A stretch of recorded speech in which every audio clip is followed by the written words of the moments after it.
Welcome back to Basic, and by the way, today there's a little breeze. It's kind of beautiful.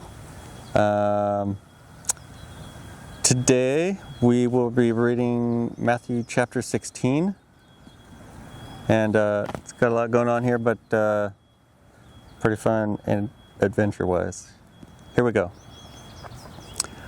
The Pharisees and Sadducees came to Jesus and tested him by asking him to show them a sign from heaven. He replied, "When evening comes, you say, 'It will be fair weather, for the sky is red.' And in the morning, 'Today it will be stormy, for the sky is red and overcast.' You know how to interpret the appearance of the sky, but you cannot interpret the signs of the times. A wicked and adulterous generation looks for a sign, but none will be given it except the sign of Jonah." Jesus then left them and went away. When they went across the lake, the disciples forgot to take bread. "Be careful," Jesus said to them. "Be on your guard against the yeast of the Pharisees and the Sadducees." They discussed this amongst themselves and said, "It is because we didn't bring any bread." Aware of their discussion, Jesus asked, "You have little faith. Why are you talking among yourselves about having no bread? Do you still not understand? Don't you remember the 5 loaves for the 5,000, and how many basketfuls you gathered? Or the 7 loaves for the 4,000, and how many basketfuls you gathered? How is it you don't understand that I was not talking to you about bread? But be on your guard against the yeast of the Pharisees and Sadducees."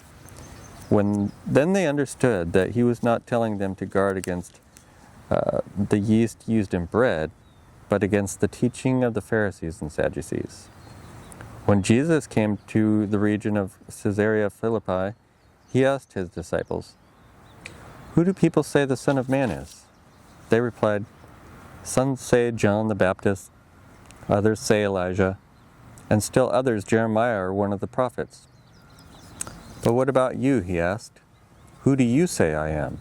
Simon Peter answered, "You are the Messiah, the Son of the living God."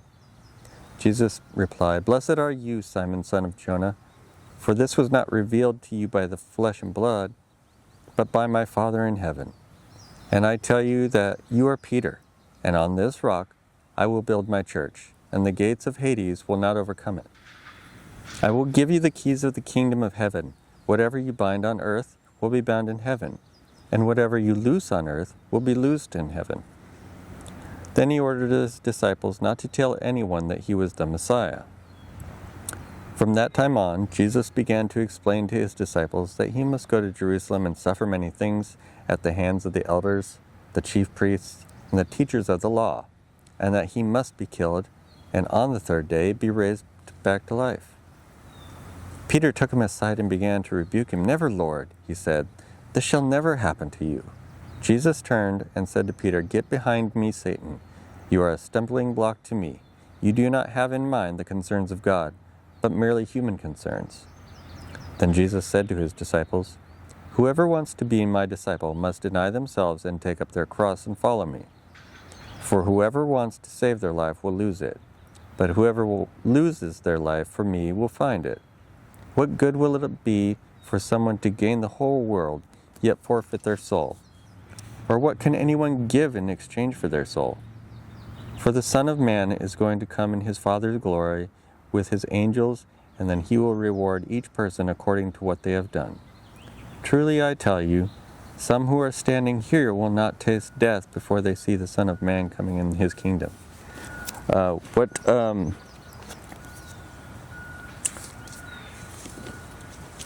Pretty short chapter, but a lot going on in there. It says amazing. Excuse me.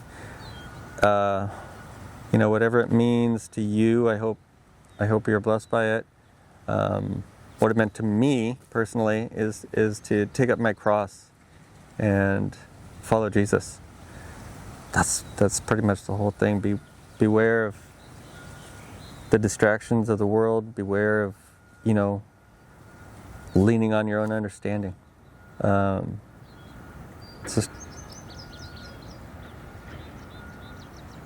Just be with God and ask that his will be done.